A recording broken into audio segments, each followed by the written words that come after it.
Você sabia que existe um grupo de países emergentes e eles estão desafiando as maiores potências econômicas do mundo? Eles se chamam BRICS: Brasil, Rússia, Índia, China e África do Sul.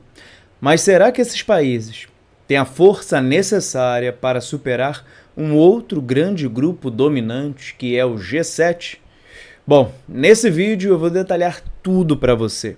Eu vou explicar quem são os BRICS, por que eles são tão importantes no cenário global, o que eles já conquistaram e os desafios que enfrentam para superar o G7. E a gente precisa começar com um breve histórico a respeito do BRICS. Bom, o BRICS foi um grupo, aliás, é um grupo criado em 2001 pelo economista Jim O'Neill. Ele previu que Brasil, Rússia, Índia e China seriam as maiores economias emergentes do século XXI. Em 2010, a África do Sul foi adicionada ao grupo, formando a sigla BRICS, que nós conhecemos hoje. Esses países compartilham algumas características em comum, uma grande população, muito recurso natural no seu território e uma economia em crescimento. Em 2024, o BRICS ganhou novos participantes, entre eles Arábia Saudita, Egito, Emirados Árabes, Etiópia e o Irã. A Argentina, a princípio, também faria parte, mas o Javier Milei, presidente da Argentina, retirou o país desse acordo de adesão. O BRICS tem um grande objetivo, E esse objetivo é tornar o mundo mais multipolar, onde o poder econômico e político não esteja concentrado apenas nas mãos dos Estados Unidos e da Europa. Agora a gente também precisa conhecer o G7, o chamado Grupo dos Sete. São os 7 países mais industrializados do mundo, segundo o FMI. Anota aí: a Alemanha, Canadá, Estados Unidos da América, França, Itália, Japão e Reino Unido. Esses países são as maiores economias, as mais avançadas do mundo. Bom, temos de um lado BRICS, do outro lado o G7. Nesse momento eu vou deduzir, eu vou detalhar, eu vou explicar para você, nos mínimos detalhes, os pontos fortes do BRICS e também do G7. Quer ver só?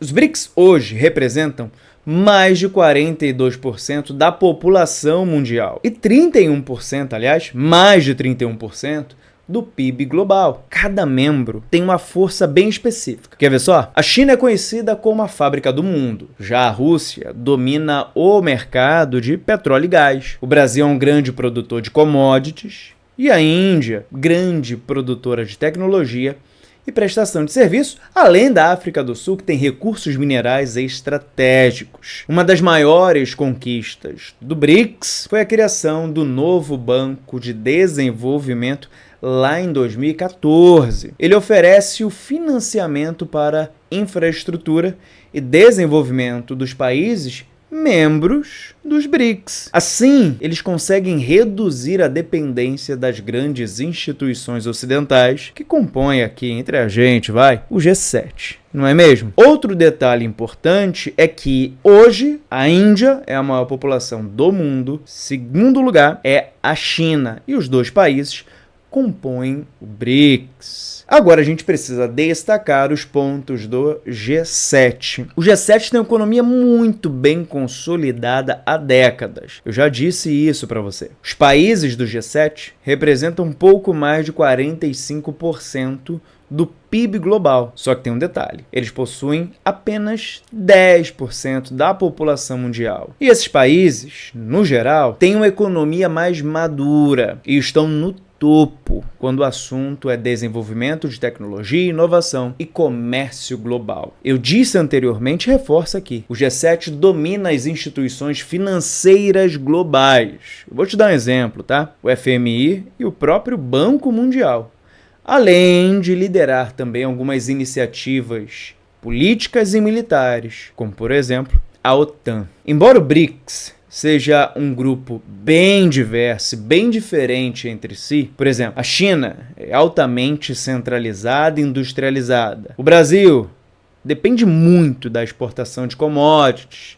E por aí vai. Essa diversidade ela dificulta um pouco a criação de políticas econômicas e até mesmo políticas diplomáticas unificadas. E aqui é importante também destacar os desafios, tanto dos BRICS como também do G7. Alguns problemas internos dos países dos BRICS, tá? Quer ver só? O Brasil sofre há décadas com um grave problema de corrupção e desigualdade social. A Rússia está imersa em um conflito militar, guerra na Ucrânia, então tem muitas sanções econômicas. A Índia, apesar do desenvolvimento tecnológico, é uma Índia muito desigual. Há uma grande desigualdade social na Índia que precisa ser enfrentada de frente.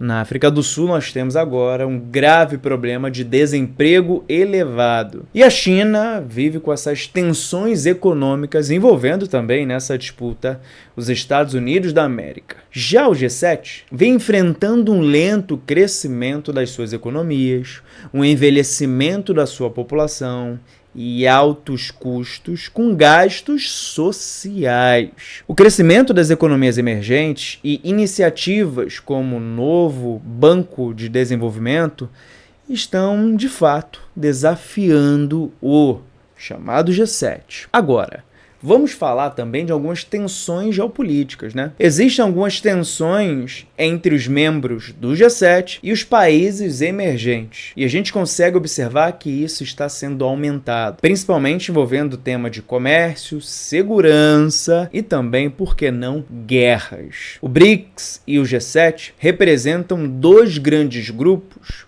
com visões de mundo diferentes. Enquanto o G7 ele quer manter o status quo, o BRICS busca um equilíbrio, uma nova reformulação desse poder que está dado no mundo. Os BRICS têm vantagens com os recursos naturais e o crescimento econômico, mas enfrenta essa falta de integração política. Já o G7 é forte em inovação e poder político consolidado, mas enfrenta o envelhecimento da população e economia que vem desacelerando. A pergunta que não quer calar: será que os BRICS conseguirão desafiar o domínio histórico do G7? Ou o G7 continuará liderando as decisões globais? Me conta aqui nos comentários e me fala também se você gostou desse formato conteúdo aqui no Geo Brasil, sempre testando e trazendo novidades para você. Deixa aqui nos comentários se você gostou e quer mais vídeos assim. Eu fico por aqui.